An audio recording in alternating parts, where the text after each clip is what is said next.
Recent Sandeep স্যারের ভিডিওতে আমরা কি দেখেছি যে কিছু বেকার যুবক যুবতী তারা সন্দীপ স্যারকে বলছেন যে তারা কিভাবে ফ্রড বা স্ক্যামে জড়িয়ে আছেন। এখন এই ভিডিওতে আমরা কিন্তু কোথাও দেখিনি যে সন্দীপ স্যার কোনো ব্যক্তির বিরুদ্ধে মত প্রকাশ করেছেন বা কোনো ব্যক্তির বিরুদ্ধে তিনি তোপ দেখেছেন।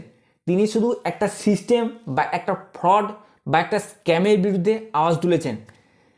কিন্তু এই ভিডিওটা তিনি যবে থেকে ইউটিউবে পোস্ট করেছেন তারপর থেকে তথাকথিত কোটটায় পড়া একজন মোটিভেশনাল স্পিকার বা একজন চরম বাঙালি বিরোধী তিনার কিন্তু ভীষণ পরিমাণে গা জ্বালা ধরেছে। এখন ইন্টারনেটে অনেক মোটিভেশনাল স্পিকার রয়েছে, তো সন্দীপ স্যার তো এখানে কোনো মোটিভেশনাল স্পিকারের নামও নেননি। তিনি শুধু একটা ফ্রড বা একটা স্ক্যাম কিভাবে হচ্ছে সেই বিষয়টা তিনি শুনেছেন এবং তার বিরুদ্ধে একটা আওয়াজ তুলেছেন।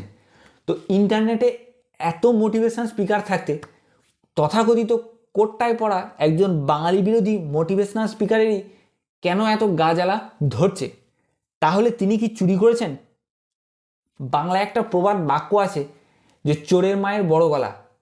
তো এখানে তো আমার মনে হচ্ছে যে তিনি যে চুরি করেছেন সেটা তিনি প্রকাশ করে দিচ্ছেন, কারণ কোথাও তো আমরা দেখতে পেলাম না যে সন্দীপ স্যার কোনো ব্যক্তির বিরুদ্ধে কোনো তোপ দেখেছেন। আজ সন্দীপ স্যারের একটা ভিডিও দেখলাম, তো সেই ভিডিওটা দেখার পর সন্দীপ স্যারের প্রতি আমার ভালোবাসা আরও দ্বিগুণ হয়ে গেল। কেন বলছি? কারণ ইউটিউবে যেসব কন্টেন্ট ক্রিয়েটার ভিডিও আপলোড করে, তো আপলোড করার পর তারা মনিটাইজেশন বাটনটা অন রাখে।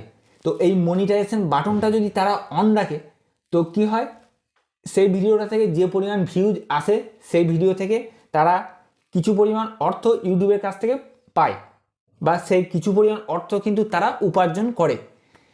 তো সন্দীপ স্যারের ভিডিওটায় আমি দেখলাম যে সন্দীপ স্যার বলছেন যে আমি আজ পর্যন্ত কোনোদিন মনিটাইজেশন বাটনটা পর্যন্ত অন রাখিনি।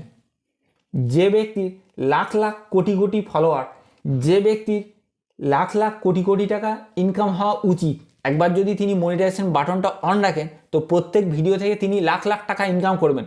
তো সেই ব্যক্তিটা মনিটাইজেশন বাটনটা অফ রেখেছেন। তো এইটা থেকে তো প্রমাণিত হয় যে সন্দীপ স্যারের মতো একজন সৎ ব্যক্তি, তিনার কিন্তু টাকার প্রতি কোনো মোহ বা ভালোবাসা কিন্তু নেই।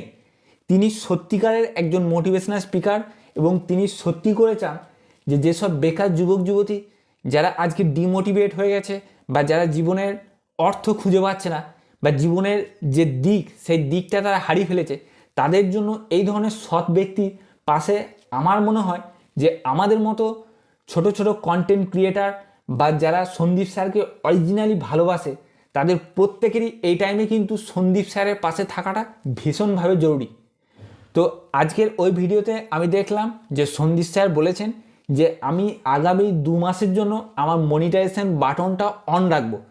ওই মনিটাইজেশন বাটনটা অন রাখার পর আমি যে পরিমাণ অর্থ ইউটিউব থেকে উপার্জন করব সেই পরিমাণ অর্থ দিয়ে আমি ওই স্ক্যাম বা ফ্রড হওয়া ব্যক্তিদের জন্য যতদূর পর্যন্ত আমাকে যেতে হয় আমি ততদূর পর্যন্ত কিন্তু লড়াই করব। তো সন্দীপ স্যার রিসেন্ট ভিডিওতে একটা ট্যাগ ইউজ করতে বলেছেন। ওই ট্যাগটা আমরা যারা সন্দীপ স্যারকে অরিজিনালি ভালোবাসি এবং সন্দীপ স্যারের মতো সৎ ব্যক্তির জন্য আমরা যারা লড়াই করতে ইচ্ছুক তাদের রিকোয়েস্ট করব যে ওই ট্যাগটা তোমরা ইউটিউব, ইনস্টাগ্রাম, ফেসবুক বা টুইটারের মতো সমস্ত জায়গায় তোমরা ওই ট্যাগটা এত পরিমাণে ট্যাগ করো যাতে ওই ফ্রড বা স্ক্যাম ব্যক্তিটার বা ওই তথাকথিত মোটিভেশনাল স্পিকারের চরম থেকে চরমতম শাস্তি হয়। যে তথাকথিত মোটিভেশনাল স্পিকার যিনি এই বেকার যুবক যুবতীদের লাইফটা স্পয়েল করে দিচ্ছেন, যাদের লাখ লাখ টাকা ধ্বংস করে দিচ্ছেন, তার বিরুদ্ধে আমাদের সবারই কিন্তু প্রতিবাদ করা উচিত। কারণ একজন প্রতিবাদ করলে তো হবে না, এখানে সন্দীপ স্যারের সাথে আমাদের প্রত্যেকেরই কিন্তু এগিয়ে আসাটা উচিত। তো ওই ট্যাগটা তোমরা ভীষণ পরিমাণে শেয়ার করো। আর আমি বলবো যে তোমরা এই 2 মাস সন্দীপ স্যারের ভিডিও তো তোমরা সবাই দেখো, আমিও দেখি। তো এই 2 মাস তোমরা বেশি বেশি পরিমাণে সন্দীপ স্যারের ভিডিও দেখো, বেশি বেশি পরিমাণে তোমরা সন্দীপ স্যারের ভিডিওগুলো শেয়ার করো, যাতে সেই অর্থ দিয়ে সন্দীপ স্যার এর বিরুদ্ধে লড়াই করতে পারেন এবং এর বিরুদ্ধে একটা জনমত তৈরি করতে পারেন। তো আজকের এই ভিডিওটা আমরা এখানেই শেষ করলাম। কমেন্ট বক্সে তোমরা অবশ্যই তোমাদের রায়টা জানিও, আর এই ভিডিওটা তোমরা প্রচুর পরিমাণে শেয়ার করো, যাতে ওই তথাকথিত মোটিভেশনাল স্পিকারের চরম থেকে চরমতম শাস্তি হয় এবং আমরা যেন এই সত্যের জন্য সন্দীপ স্যারের সাথে থেকে, সন্দীপ স্যারের পাশে থেকে লড়াইটা করতে পারি। তো ভিডিওটা এখানেই শেষ করলাম। নেক্সট ভিডিও তোমাদের সাথে দেখা হচ্ছে। তোমরা ভালো থাকবে, সুস্থ থাকবে। জয় হিন্দ, জয় ভারত।